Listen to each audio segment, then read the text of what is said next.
Good afternoon, and thanks for choosing KRDO News Channel 13 at 5 o'clock. I'm Heather Skold. And I'm BEDSOLE. Tonight, a KRDO News Channel 13 investigation into a possible human trafficking ring right here in Colorado Springs.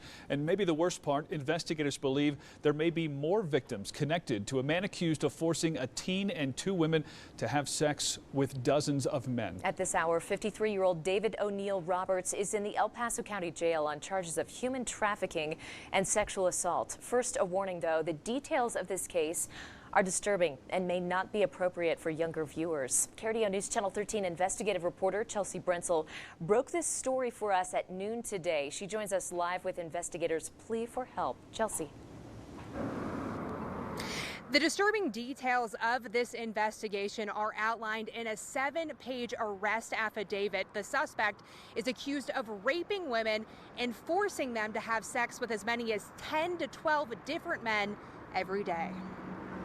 Tonight, Colorado Springs police are on the hunt for information about this man, David O'Neill Roberts. Roberts is accused of horrific crimes and potentially connected to a large operation of human trafficking. It's sexual assaults on women, attempted sexual assaults on women, and then turning around and trying to force them into prostitution and to work for him. Police say their investigation began in January. It started with a teen runaway who came back home and reported to police she was forced into a room at this Super 8 motel, shoved into the bathroom, and raped at gunpoint. And just a few weeks later, a second victim came forward who told police she was left at Roberts' home in Birchwood Village apartment complex. The second victim informed police she was forced to have sex and that Roberts sold drugs, girls, and choked women. In July of this year, we received a report of a third female victim of sexual assault and pimping, essentially.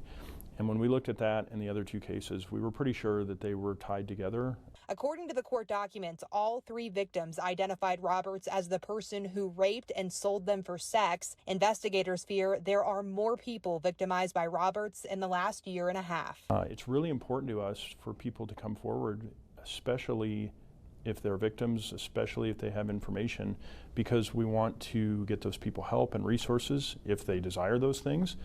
We'd like to be able to talk to them about their case and to be able to give them an opportunity to come forward and have their voice heard. If you have any information about this case, you are urged to contact Colorado Springs police investigators immediately. Live in Colorado Springs, Chelsea BRENTZEL, KRDO News Channel 13.